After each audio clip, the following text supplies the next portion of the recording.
êtes heureux, heureuse ce matin? On arrive à un moment important où je veux simplement partager la parole de Dieu avec vous. Et surtout, une question qu'un jeune homme, vous avez vu, c'est 3 jeunes filles, mais on a eu durant aussi les années précédentes des jeunes, des moins jeunes, des ados, des jeunes aussi s'engager par les eaux du baptême. Et ce matin, j'aimerais voir avec vous une question qu'un jeune homme a posée à Jésus. Aujourd'hui, on a toutes sortes d'influenceurs.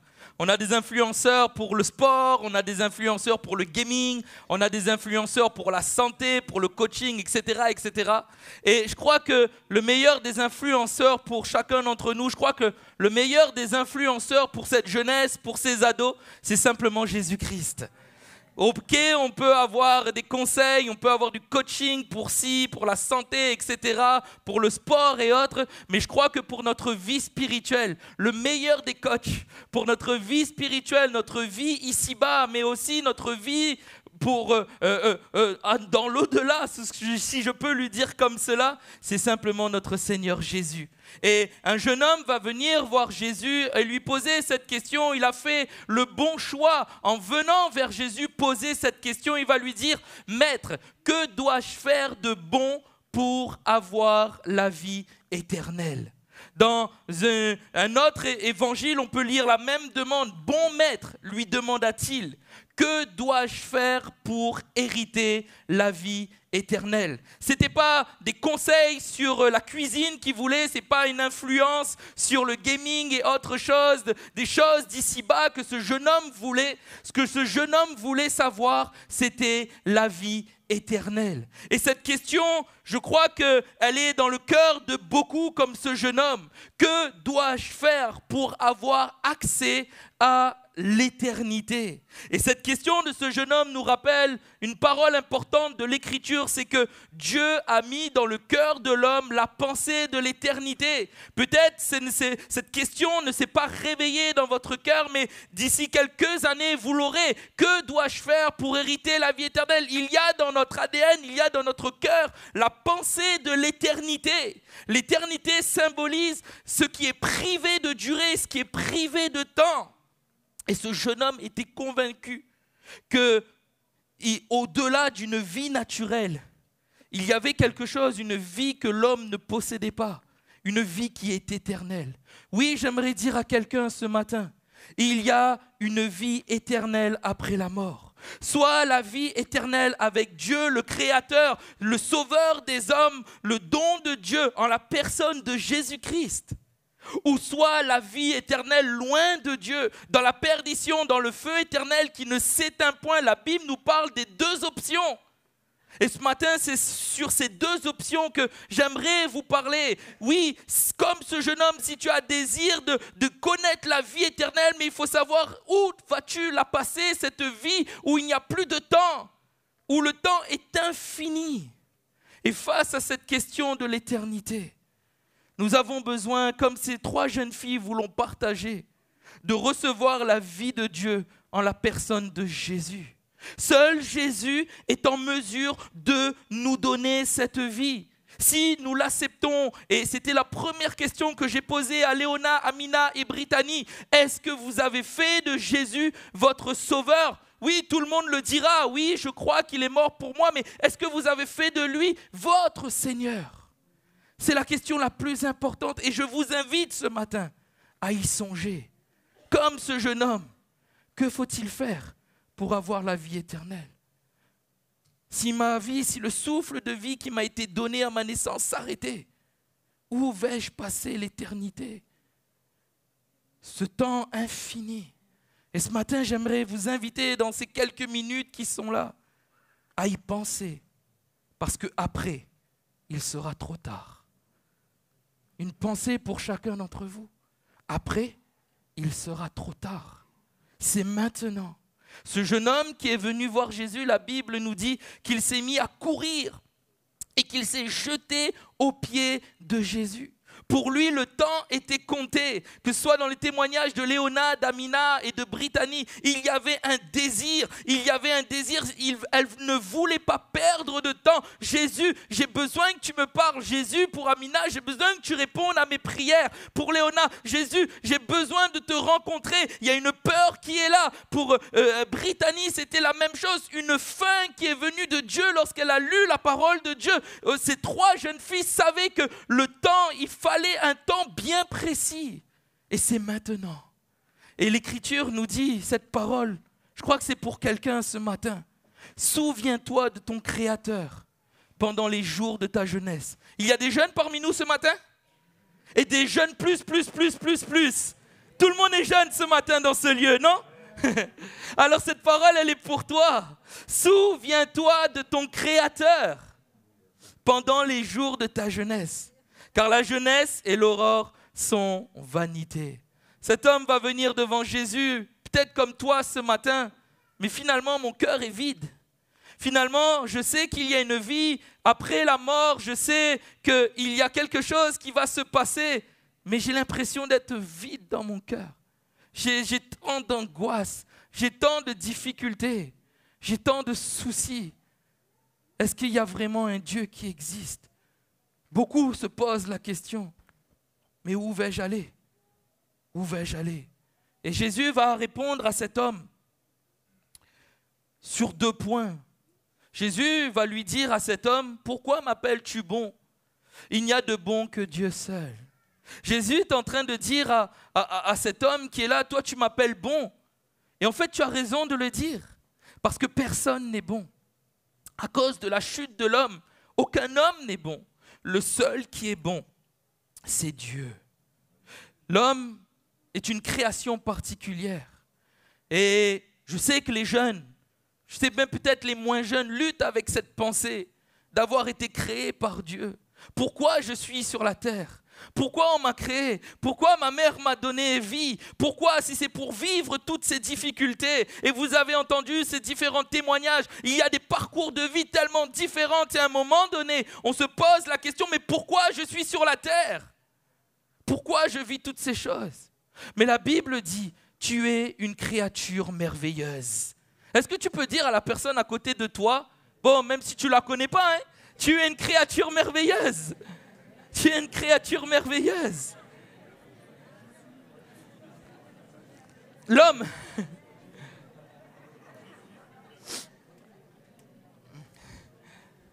à l'origine, l'homme, une création particulière, née de la volonté de Dieu. C'est Dieu qui dira, faisons l'homme à notre image. Créé à partir de la terre, Adama. Une ressemblance mentale, une faculté d'intelligence, une ressemblance morale avec Dieu, vivant la justice, la sainteté, une ressemblance sociale, le relationnel, le contact. À l'origine, l'homme était un homme de contact. Vous avez entendu dans le témoignage, ces jeunes filles à un moment donné se refermer sur elles-mêmes. On ne voulait plus, Amina c'était le cas. L'homme a été créé à la base pour être relationnel, avoir du social. Mais malgré ces ressemblances, le diable a réussi à séduire l'homme. Le diable a réussi à faire chuter l'homme et la femme. Et le mal, la mort, fit irruption dans le monde à ce moment-là. Et la Bible va nous dire que par la désobéissance, de ne pas toucher ce fruit qui était là par la désobéissance de l'homme, toute notre nature tend vers le mal. Et tout ce temps que nous nous sommes rendus pécheurs. C'est ce que ces 3 jeunes filles ont dit. On a reconnu qu'on était pécheurs. Et de ce fait, par cette désobéissance, la condamnation s'est étendue à tous les hommes. Il n'y a personne qui peut dire ce matin, moi je suis le plus juste, je suis le plus parfait, je suis le plus saint, on ira tous au paradis. Non, ça n'existe pas. La Bible dit, fait état de ce constat. La condamnation s'est étendue à tous les hommes. Et à cette condamnation, la mort éternelle, loin de la face de Dieu. La Bible va même rajouter que sur notre nature pécheresse, le cœur de l'homme est tortueux, le cœur de l'homme est méchant par-dessus tout. Et le salaire de tout cela, c'est la mort. Mais j'ai une bonne nouvelle pour vous ce matin. J'aurais pu arrêter mon message là et on termine la réunion. On va prendre le verre de l'amitié et vous allez tous vous dire, mais purée, ce matin, il nous a condamnés. Oui, on est mauvais. Oui, la Bible nous dit, notre nature pécheresse tend vers le mal. Et cette condamnation s'est étendue sur tous les hommes. Mais si je suis devant vous ce matin, si ces 3 jeunes filles ont pu témoigner et s'engager par les eaux du baptême, c'est parce qu'il y a une bonne nouvelle. Celui qui reçoit Jésus, celui qui vient à Jésus, c'est ce que j'ai partagé tout à l'heure. Les choses anciennes sont passées, maintenant tu deviens une nouvelle personne, une nouvelle création de Dieu. Il y a des choses qui changent en toi. Il y a le sourire qui vient. Lorsque tu t'approches, tu fais une rencontre avec Dieu. Il y a quelque chose qui est complètement transformé dans ton ADN. La mort qui était venue s'est transformée en vie. Tout ce qui était de la mort, Dieu la transforme en vie parce que notre Dieu est ressuscité. C'est le Dieu de la vie. Ce matin, garde ça dans ton cœur. Le Jésus que je suis en train de te prêcher, c'est le Jésus de la vie. Ce n'est pas le Jésus de la mort. Ce n'est pas le Jésus qui veut que tu sois dans cette condamnation pour l'enfer. Mais c'est ce Jésus qui veut te prendre avec lui, comme j'ai dit à ces 3 jeunes filles, et t'emmener dans son ciel de gloire pour l'éternité. Pas pour un jour, pas pour une semaine, mais c'est pour l'éternité avec lui. Tout simplement parce que notre Dieu est bon. C'est ce que Jésus dira. Il n'y a personne de bon si ce n'est Dieu. Et Dieu est tellement bon qu'il envoya son Fils pour chacun d'entre nous, pour le cosmos, pour l'univers, pour que le cosmos reçoive la vie éternelle. L'homme est gratuitement justifié par la grâce, par le moyen de la délivrance apportée par Jésus-Christ.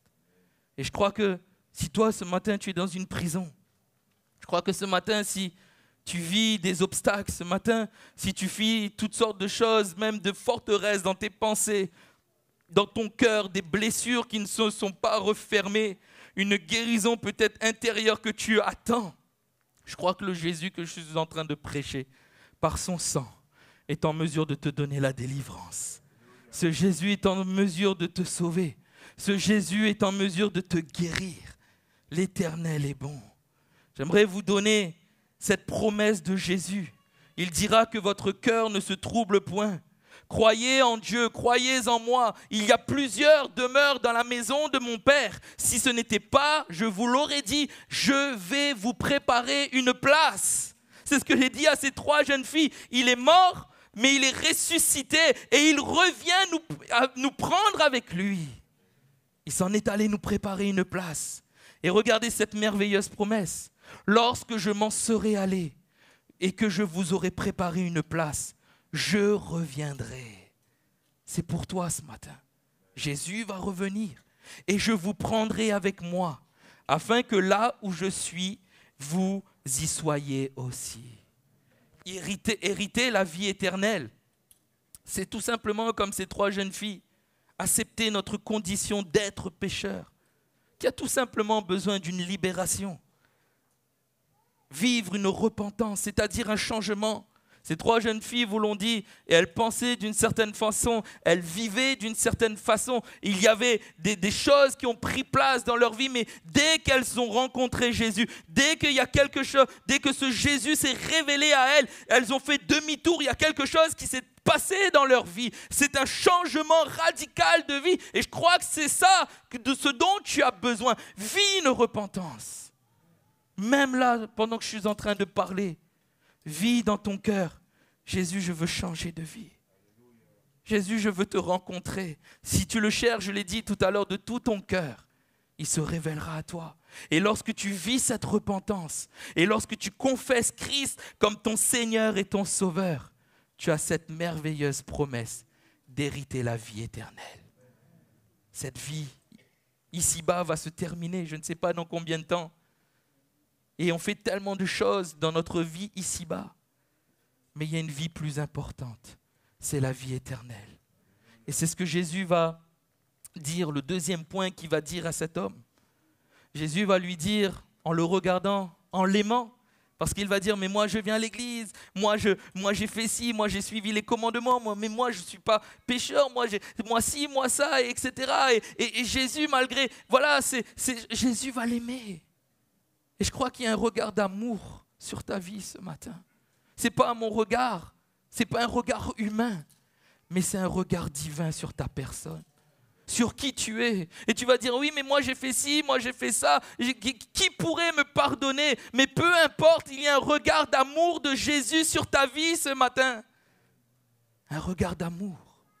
Et Jésus va le regarder et va dire à ce jeune homme, il te manque quelque chose. Va, vends tout ce que tu as, donne aux pauvres, viens, suis-moi. Jésus va dire à ce jeune homme, il y a quelque chose qui a pris place. Toi, tu as des richesses et tu vis par rapport à tes richesses. Tes richesses sont toute ta vie. Et en fait, même si tu suis mes commandements, mais tu as mis ces richesses avant moi. Tu as mis toutes ces choses de la terre avant moi. Moi, je te demande une chose pour hériter la vie éternelle, c'est de changer de vie, de vivre une repentance, de vivre une nouvelle naissance.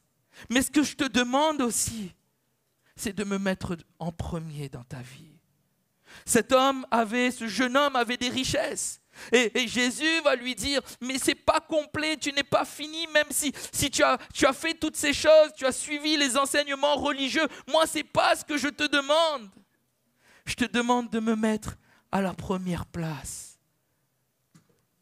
Je te demande de mettre le vrai Dieu. Et peut-être il y a quelqu'un ici ce matin où ton Dieu, c'est les choses d'ici-bas. Je ne vais pas les énumérer, je ne vais pas les citer. Mais il y a peut-être quelque chose qui est en avant dans ta vie. Et tu penses avancer, tu penses être heureux ou heureuse avec ces choses-là. Mais en fait, compte, tu as juste besoin de cette affection ici-bas. Parce que lorsque tu ne l'as plus, lorsque tu n'as plus cette chose, ben tu retombes. Ce matin, Jésus te dit simplement, tu veux me suivre, tu veux le bonheur. Et tu as essayé de venir à l'église, ou peut-être c'est la première fois que tu entends ces choses-là. Mais il y a comme un fil attaché à ton pied. Et tu n'iras pas loin. Tu vas avancer peut-être quelques mètres. Mais il y aura toujours cette corde qui va te retenir. Ce jeune homme, c'était les richesses. Et ce matin, pense à l'éternité. Qu'est-ce qui te retient de t'approcher de Jésus? Quelle est cette chose qui ne te rend pas le bonheur? Ou qu'est-ce qui est cette chose qui est un bonheur éphémère pour toi? Je crois que ce matin, tu as simplement besoin de dire dans ton cœur, Jésus, je te les laisse. Je coupe la corde toi, prends un sécateur, je ne sais pas quelle est la grosseur de cette corde, mais Jésus, il n'y a que toi qui peux couper pour que je sois libre. Amina vous a partagé son témoignage. Une liberté lorsque Jésus est venu dans cette colo. Oui, il y a toutes sortes de choses qui vont t'attirer ici-bas. Mais Jésus est celui qui veut te donner la liberté. Voici ce que le Seigneur dira dans sa parole. Là où est votre trésor, là aussi sera votre cœur. Ton trésor, si c'est Jésus, tout ton cœur va vibrer pour ce trésor. Mais si ton trésor, c'est les choses d'ici-bas éphémères, ben quand ta vie va s'arrêter, ton cœur sera dans ces choses éphémères de la terre. Mais si ton trésor est de vivre avec un Jésus au ciel, alors tu seras avec lui dans son ciel de gloire. Ce matin, l'équipe de louange pouvait venir. Je ne veux pas vous prêcher une religion. Je ne veux pas vous donner une connaissance religieuse. Cet homme, ce jeune homme dont la Bible... Et ce jeune homme n'a pas de nom. Et on pourrait mettre chacun de nos noms. Émeric, c'est ce que Jésus dira. Émeric, je ne veux pas que tu sois dans une religion. Émeric, je ne veux pas que tu sois dans une connaissance religieuse. Mais je veux que tu sois dans une relation véritable avec moi. Une relation de vie avec Dieu. Et chacun pourrait mettre son nom. Pense à l'éternité. Songe à l'éternité. Là où est votre trésor, là aussi sera votre cœur. Et je termine par cette merveilleuse promesse. Si tu quittes ces choses d'ici-bas, voici ce que Jésus va dire à Pierre. Pierre va dire à Jésus, voici, nous avons tout quitté et nous t'avons suivi.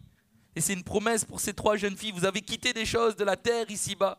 Vous avez délaissé, vous avez dit, moi j'y toucherai plus, moi je renoncerai à ces choses-là. Moi j'ai perdu des amis, moi je ne veux pas vivre dans cet environnement qui est là. J'ai choisi mon environnement et vous avez dû faire un choix. Vous avez fait le meilleur des choix, les 3 jeunes filles.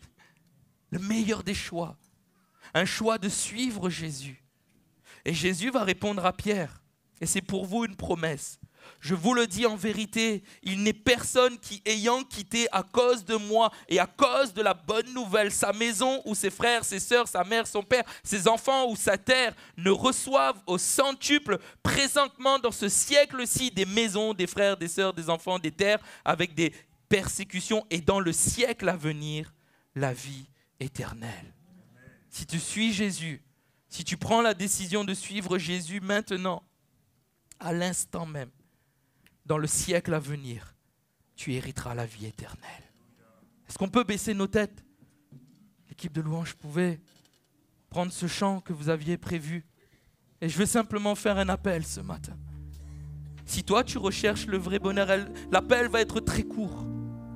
Mais si toi tu veux vivre une vie heureuse, une vie avec un espoir, une vie avec une espérance. Si toi aussi dans quelques jours, dans quelques mois, dans quelques années, tu veux aussi passer par les eaux du baptême en disant « Je suis Jésus, j'ai pris cet engagement, je sais qui il est mort à la croix pour moi, par son sang j'ai été purifié, par son sang il m'a sauvé, il m'a lavé, il m'a libéré, il m'a délivré. » Si toi aussi tu veux vivre ça, lève la main simplement là où tu es. Jeune, moins jeune, lève la main là où tu es et prends cet engagement tout à nouveau. Prends cet engagement. Jésus, je veux te suivre. Jésus, tu m'as sauvé. Jésus, je veux hériter la vie éternelle. Lorsque vous l'avez fait, vous pouvez baisser vos mains. Peut-être je veux laisser l'opportunité encore à quelqu'un de le faire. C'est maintenant que tu dois songer à l'éternité. C'est maintenant que tu dois penser à la vie éternelle. C'est maintenant que Jésus vient dans ta vie. Est-ce que toi aussi tu veux le faire? Lève ta main là où tu es tout simplement. Lève ta main. Et je vais simplement prier. Jésus, tu vois ces mains qui se sont levées. Il n'y a que toi qui vois les blessures profondes. Il n'y a que toi qui vois à l'intérieur. Il n'y a que toi qui vois ce que nous ne voyons pas. Mais tu es le seul qui est la réponse à ces besoins. Tu es le seul qui est cette réponse dont tu as la réponse pour la vie éternelle. Et ces mains qui se sont levées, peut-être certains ne l'ont pas fait par timidité ou autre. Je te prie maintenant que tu sois le Dieu vivant et vrai qui répond aux besoins, qui répond aux prières et qui agit maintenant dans les vies et dans les cœurs. Dans le nom puissant de Jésus, à l'instant même, je crois que le Saint-Esprit veut te toucher. Je crois que le Saint-Esprit veut encore venir dans ta vie, dans ton cœur, te délivrer, mais te donner l'espérance que si le souffle de vie t'est enlevé maintenant, ou dans les jours à venir, dans les mois, dans les années, peu importe, tu seras avec l'Éternel pour l'éternité. Au nom de Jésus, Amen. Amen.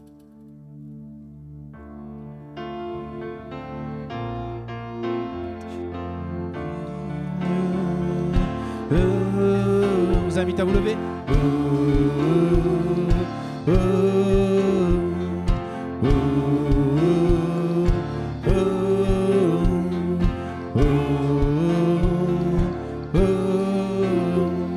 L'Éternel est grand, je veux chanter ses louanges. Il est ma force, c'est lui qui m'a sauvé. L'Éternel est bon, il a montré sa puissance, par son amour, il nous a libérés. Élevons nos mains vers notre Dieu vivant, il est en son bras qui est triomphant. Qui est comme lui, paré de sainteté, qui a fermé la mer sur une armée. Il m'a sauvé, il m'a sauvé, il est mon Dieu, je le louerai. Il m'a sauvé, il m'a sauvé, il est mon Dieu.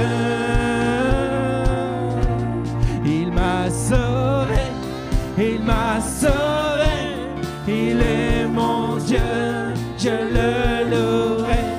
Il m'a sauvé, il m'a sauvé, il est mon Dieu.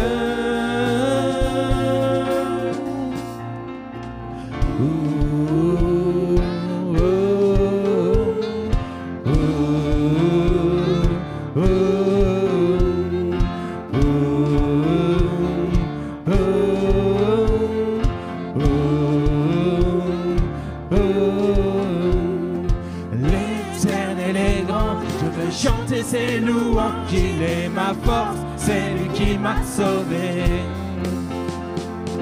L'Éternel est bon, il a montré sa puissance par son amour et nous a libérés. Il m'a sauvé, il m'a sauvé, il est mon Dieu, je le louerai. Il m'a sauvé, il m'a sauvé, il est mon Dieu. Il m'a sauvé, il m'a sauvé, il est mon Dieu, je le louerai. Il m'a sauvé, il m'a sauvé, il est mon Dieu.